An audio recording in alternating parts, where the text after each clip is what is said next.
you go like long on this one? Because I feel like he's like the weirdest of them all. The great thing is that's actually my husband. This is his director cameo. He credited himself as handsome vampire, which I was like, all right. These days, everyone's an editor. This channel illuminates the art form behind the craft. This is Dissecting the Cut.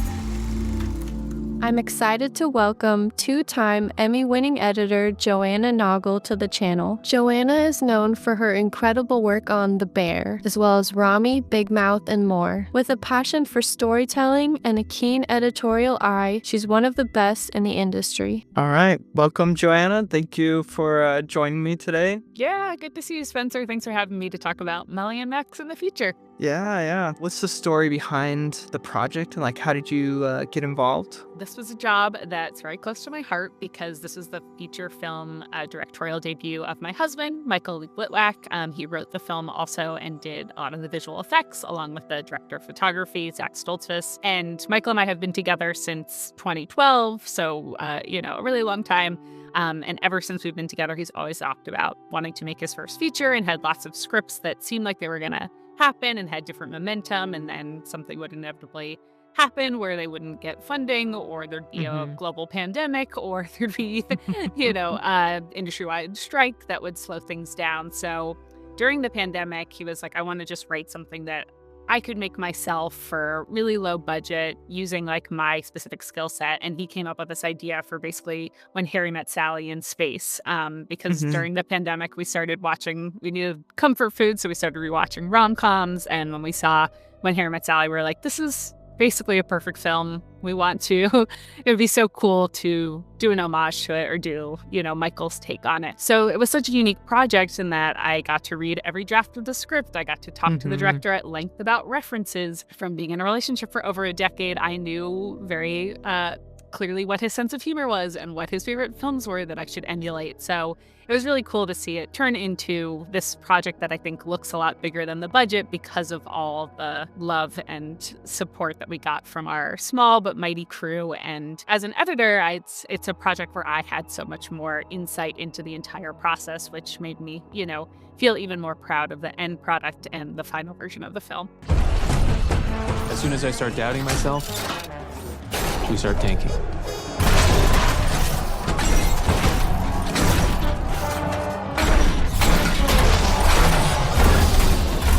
Most of the visual effects you're dealing with have like live action components, but it seemed like this, I imagine, was like completely visual effects. I was wondering, like, how did you like edit those? Did you have like a previs edit to start with, like with storyboards or like an animatic, or did you have to like wait for like temp VFX? Yeah, great question. So this was one of the few parts of the film that was primarily done by like an outside VFX team, because we had like stop motion specialists who did the actual robot fighting.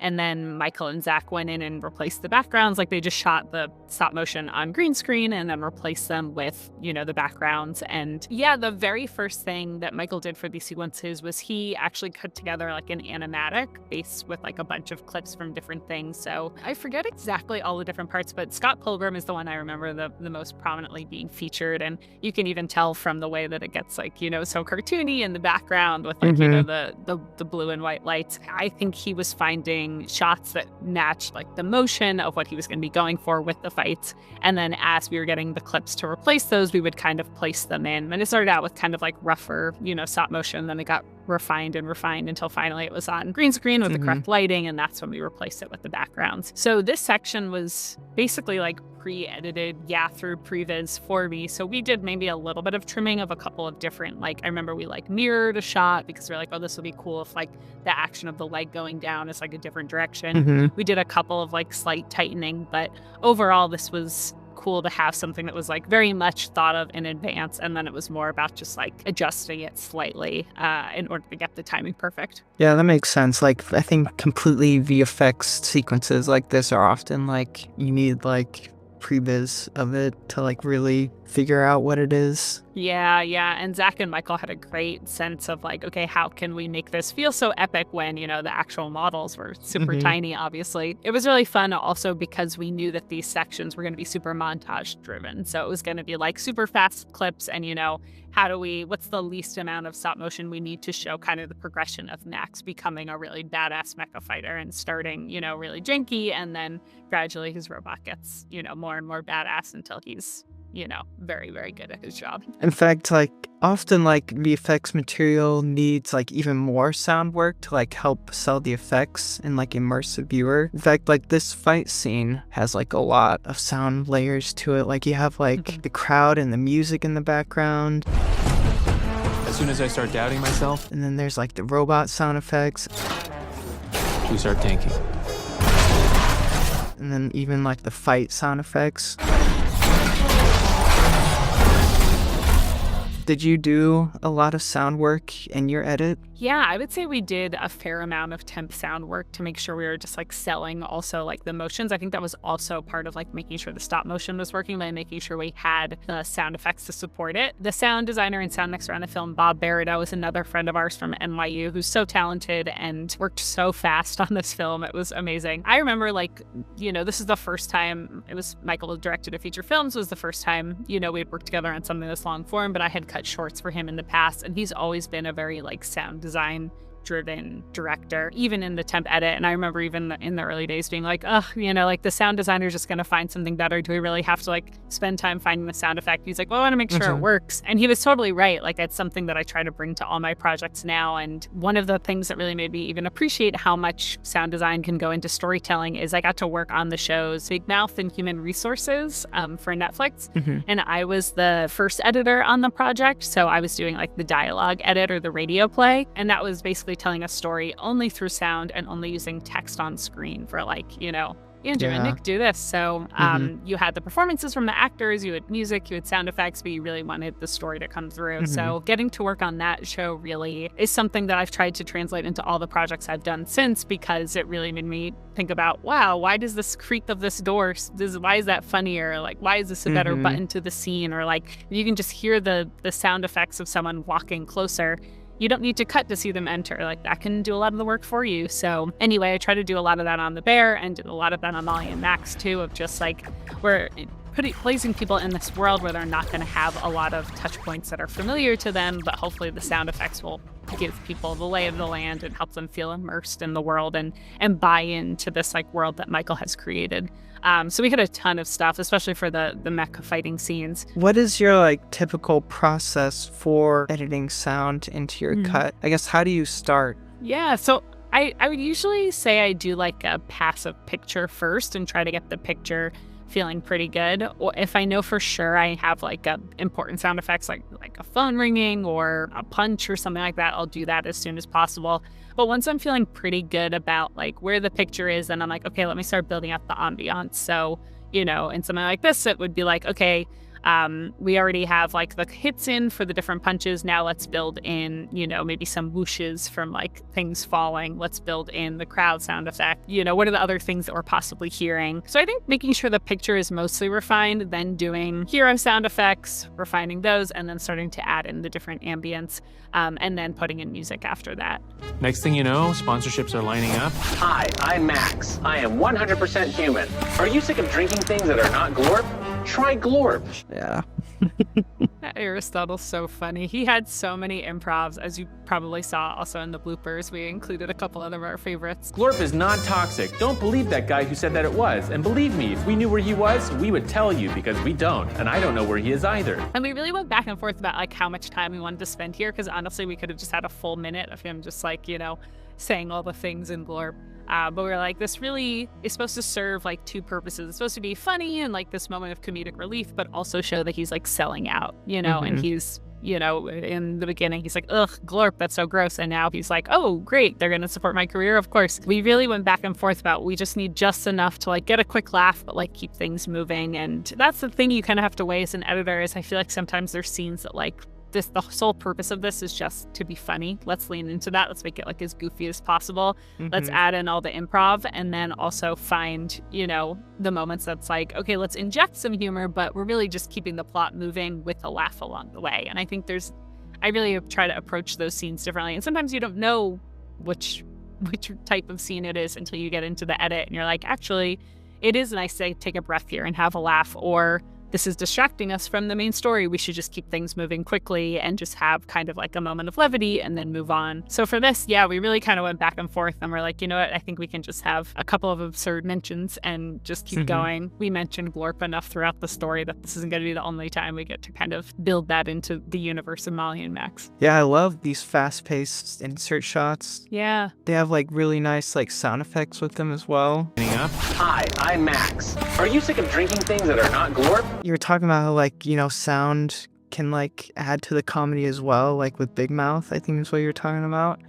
I think that's what's happening here as well, that like these sound effects are kind of like exaggerated, and then like it helps like accentuate, like we cut out of the sound effects here for like the glorp line at the end. Are you sick of drinking things that are not Glorp? Try Glorp. Well, that's something I love, is like I think the injection of like an insert shot with a really bold sound effect just really amps up the energy and adds to like the excitement of what's going on. And that's another thing we kind of stole from Edgar Wright, is he's the master of that. He has so many great moments where it's just like slam it, quick zoom as you're like clicking in a seatbelt or something, and all of a sudden, the guys in Hot Fuzz seem so much more legit just from like the excitement of seeing this.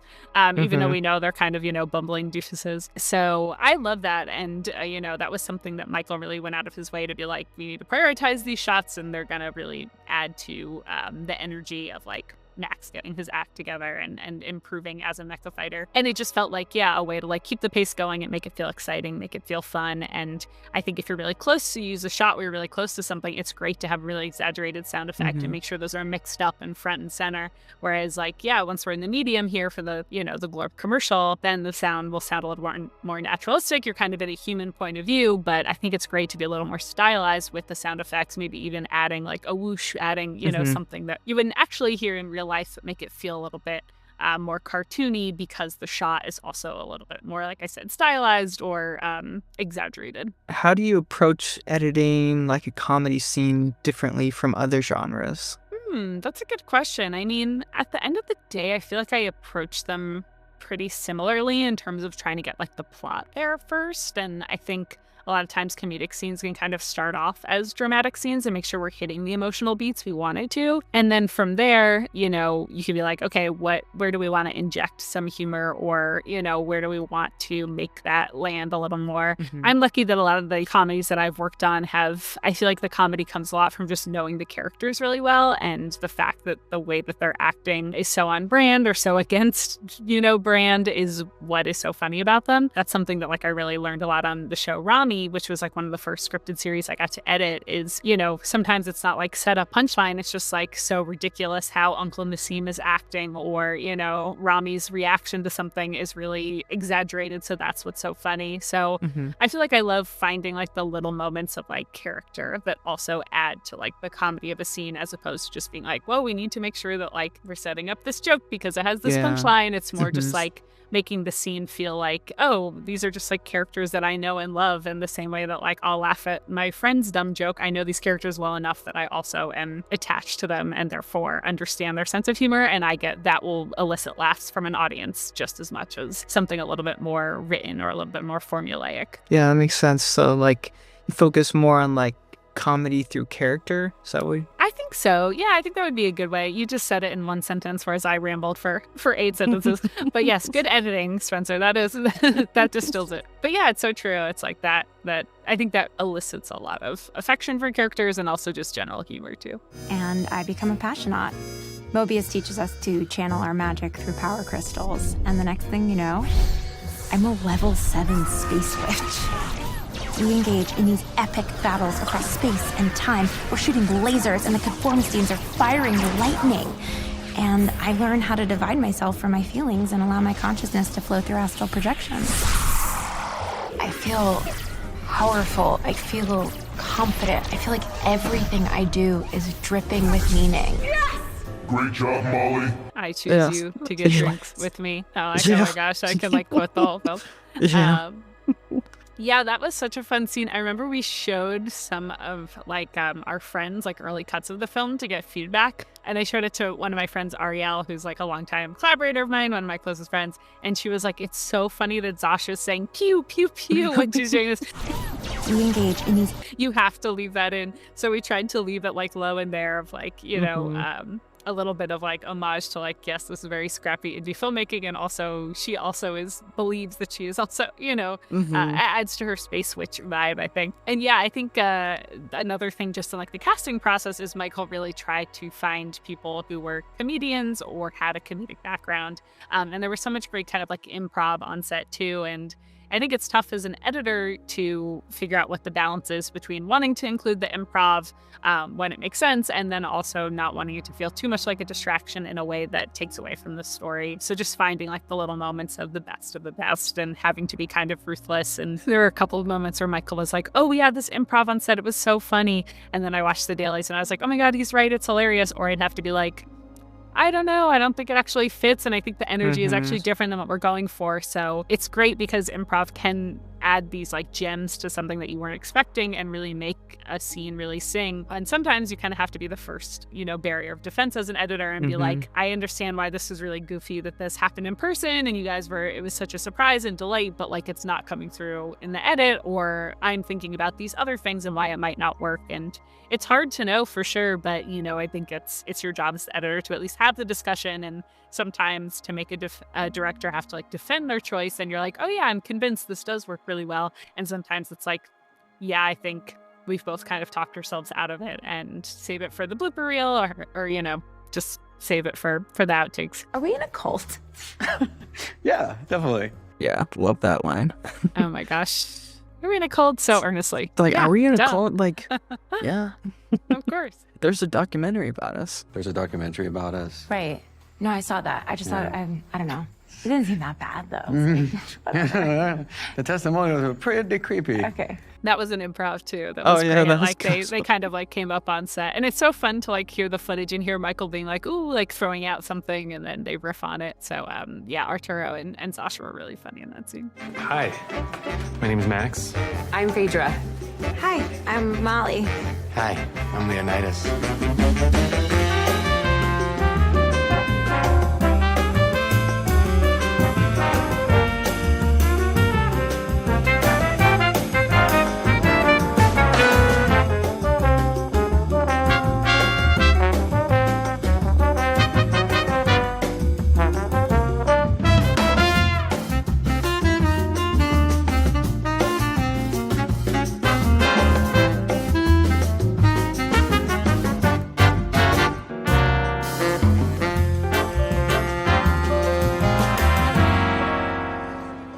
I love how like the montage like on the surface may seem like it's just like comedic, fast cutting, but like there's definitely like more going on here than just that. Like I love how like you like set up patterns and then like change them to like accentuate something. Like example here, so like we have two shots that are like both a second 21 frames, and then we start getting to date shots, and pretty much all of these are like 21 frames each. Awesome. I think one of them's like 19, but that's all right. So we have like this fast cutting here with these date shots showing up, and then this one is 2 seconds 5 frames instead. And like, so we have like this pattern set up here, and then you go like long on this one to like accentuate this guy, because I feel like he's like the weirdest of them all. The great thing is that's actually my husband. This is his director cameo, which is so great. He credited himself as handsome vampire, which I was like, all right. But yes, it's true. It's like, okay, this is kind of like the little bit of a reveal here of like, okay, showing the teeth. So, okay, let's let this like land. He didn't demand his shot was longer. That was a creative choice, editorial choice. Yeah, this was such a fun montage because there was audio for all of these recorded. So we were like, how much should we be hearing the conversation versus like how much do we just need to like see the facial expressions to know what was going on? And I'm so glad we ended up doing it basically MOS besides, the very beginning, because I think it works on different levels because one, Molli and Max aren't really interested in dating other people. Like these are just kind of like faceless people who can't compare to each other. They just haven't been able to admit that yet. And also, I think it just makes it feel a little zanier and more fun to be able to just like skip through quickly. Because before we were getting like little bits of the conversation, it just felt so slow. And we were like, I think we can give all of this information in a short amount of time if we're kind of just seeing like their faces. And you're right, it was about like how do we build to like the most absurd, where it's like, okay, who seems like the most unhinged or who has like kind of the best reveal at the end. Yeah, you obviously have like a lot of experience editing montages thanks to the bear. Yep. And this film has some great montages as well. But like most people don't realize that like montages are harder to edit than you'd think. Yeah. What is your typical process for like building a montage? Yeah, I mean, I usually start with like a sequence of just like my favorite clips, like I have to get an idea of at least what I'm working with and then be like, okay, here are the select moments. I love when this woman at the bar does this and I love when she, walks in and it's a little bit awkward. So like just picking all those favorite moments and then kind of if I know what track I'm going to be using, if it's going to be a music driven montage, which a lot of montages obviously are, using that as kind of like the skeleton and kind of trying to place things from there. So it's like, okay, I think we're going to start with them introducing each other and it's going to end with, Zasha yawning and them kind of looking bored and leaving. So maybe I'll start with those bookends and then kind of try to like put things in based on like how the music is hitting. So I think it's a little bit of like letting the music guide me in terms of like the pacing and then putting in shots and trying not to be too precious about it and just being like, okay, this could work here, this could work here. And then continuing to go back to my selects. If I find a shot that beats it, then just layering it on top and put it on the second layer. And then I can easily enable or disable depending on what looks better. And then realize, oh, actually, these two things match cut really well together. Let's put these together and then shift things around from there. So it's really intimidating to be like, I want this to be an amazing montage. Where do I even begin? And you're never going to get it right on the first go. So I think it's always like better to just be like, okay, here's the things I at least like. Let me start seeing how they're playing together and then just continuing to refine and at least have something to respond to. Because if you're like, I think looking for too much connection before that or spending too much time trying to get it perfect on your first go around, you're never going to be able to make anything. So you got to kind of not be afraid to get that first pass or that first draft out there and just keep, adjusting it and getting it to be something you love. Some days are great, and then other days are just so bad. Have you tried talking to him about all this? Why? What did he say about Meteor Max? What are you hearing? What is she saying? I should break up with him. Oh God, is she gonna end it? I should just end it. I should break up with her before she breaks up with me. No, don't break up with her. I knew from the beginning this was a bad idea. I mean, she's always complaining, about me leaving the toilets. We love each other, but why don't you just talk to him and tell him how you feel? Are you kidding? What I need to do is withdraw further. What I need to do is spend as much time with her as possible. I mean, the fact of the matter is, that if he she actually really likes me, and there's probably something wrong with her. You're just not compatible, all right? I gotta go. Learn from my mistakes. Just don't do it. So yeah, I love how it's like similar to like the phone call scene in When Harry Met Sally, but definitely like its own like sci-fi take on it. What happened? What's the matter? Harry came over last I went night. over to Sally's last night. Because I was upset that Joe was getting married. One thing led to another. And before I knew it, we were kissing. Like, and long then story short, we did it. they did it. Absolutely. That is, I can't take credit for that. That's all Michael. Yeah, it was so fun to play with the timing and just like have certain things pay off. And we really tried to intentionally make the pacing cut faster and faster as things were kind of spiraling out of real Molli and Max's control, where it's like, all right, things are going okay, they're going okay. And then it's just like back and forth, and they can't even keep up. And it just seems like it's a disaster. And this has to really be something that's motivating them for not getting together. So we really had to make it feel like, oh, this feels like a big setback for them or kind of like a crushing moment of defeat. Yeah, I love how like the scene is like essentially like a cross cut of like these two conversations. Yeah. which is interesting. So like normally like crosscuts are like, you know, two completely separate scenes, you know, crosscut together, but like you essentially have like two different scenes happening at the same time here. And then yeah, like I like the build up here of how like the back and forth gets like faster and faster. I should break up with him. Oh God, is she gonna end it? I should just end it. I should break up with her before she breaks up with me. To the point where they're like actually like talking over each other at this point. I mean, she's always complaining, about me leaving the toilet. We love each other. And then they start talking over each other. Why don't you just talk to him and tell him how you feel? And I love the split screen as well. He really likes me, and there's probably something wrong with her. Yeah, this was another one where, you know, we had to obviously do really janky at first temp the effects just to make sure the timing even worked, because obviously those are all two different clips with the two, you know, different actors, and making sure like the timing worked was a lot of just like nudging and finessing to make sure it felt like this was actually a conversation happening between four people and not just a conversation happening with two different people two different times. And yeah, just making sure all those like little comedic moments paid off too, of like, He does this thing where he says, "That's interesting," instead of like saying how he actually feels. Yeah, she said it's going good. Interesting. Is it interesting? What do you really think? yeah, so you kind of want to see those little moments like play out between them, of like planting that seed of doubt of like, at this point, hopefully the audience is like, okay, these two people should be together. But this poo box scene is supposed to be like, you know, another obstacle to be like, oh, maybe they're not. Maybe there isn't, you know, a path forward for them. And you really want the audience to get on board with that the same way that the characters do too. You know, maybe this is the best thing that ever happened. It's my happiest day of my life. Oh my God, we have to stop eating cheese right now. Oh wait, this cheese has to go Don't right throw now. Really good cheese. We can't have this cheese here. Why did you even bring it? Well, If this it's is not the your problem, cheese, this cheese guys. has to calm go. down. This is the problem. Why Listen to me. is We are not throwing away the cheese. I'm trying to save Okay, the who do you think world, you are? Walter. This Just is come a in and big do I go deal, over to okay? your house Walter, and this say, is hey, a you can't big use deal. that? That's a really cool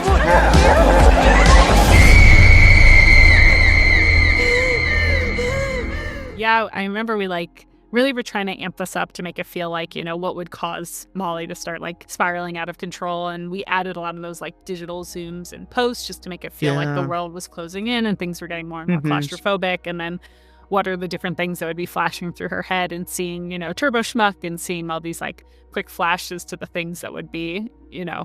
Yeah. poor Brian Ocean Colgate with his heart ripped out. Yeah, I love the digital push-ins to help like intensify it. Yeah.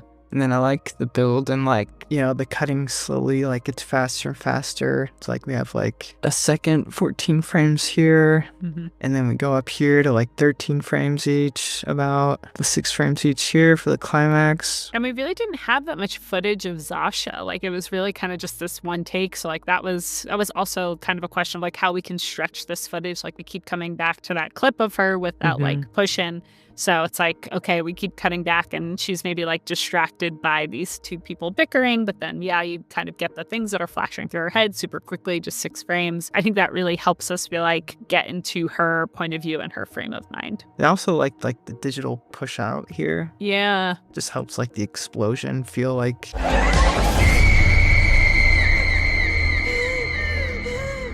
Totally. And that was something Michael suggested in the edit room, and was also just, you know, if we had a bigger crew with a bigger budget, that's something you could do in camera. But when you can't, you're like, okay, great. What's something that we can do in post that will have that same effect and have that like reveal or have that moment? It was a really like fun, I think, scrappy idea he had for us to make it count.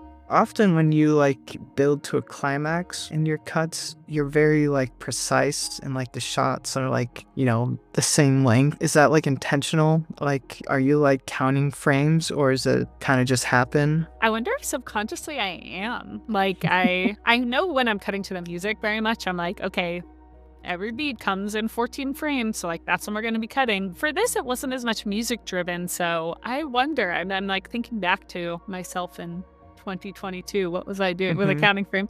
But yeah, I think it is true. Like I think just in general, I'm a very kind of like organized, precise type A person. So I think that can come through in the edit. And even when you're trying to create chaos, the feeling of chaos, like in this scene where you're trying to make it feel like things are spiraling out of control, to make it feel precise could actually increase that feeling. You know, being even more organized or more specific in how you're cutting things timing wise can add to the chaos, not take away from it. Yeah, it's almost like the shots are kind of like musical notes. It's like these are kind of like half notes, maybe a little longer, and then it kind of rhythm goes up to like quarter notes here, and then like eighth notes for like the climax. Beep, beep, beep, beep, beep. Yep. Yeah.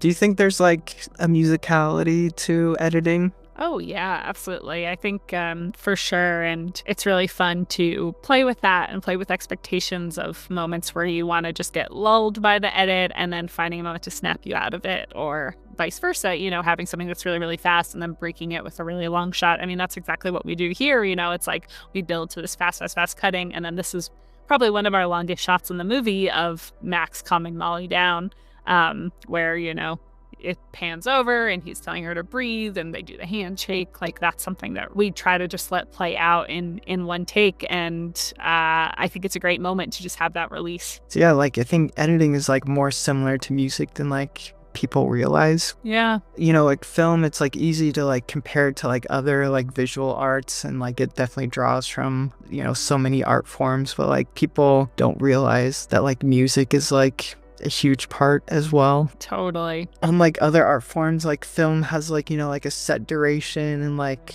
pacing and rhythm, just like music, and like other art forms don't have that. Like a painting or photography, they're kind of just like timeless. Like you can look at it however long you want. There's no like set time for you to look at it, Yeah, and that's like I think the most fun thing that you can do as an editor is, depending on what you're going for in a scene, you can make a minute of someone's life feel like an hour, or you can make it feel like 10 seconds, depending on what you're going for, or exactly a minute if you want it to feel like you're experiencing it in real time. So that's kind of the power that you're given as an editor, is you get to expand or contract time in order to achieve whatever emotion you're going for. And it's so fun. Like, every scene is just like, that's the first question you're asking, is like, what's the emotion I'm going for? What tools do I have to get there? And that's, kind of always my mantra, or how I always approach something new.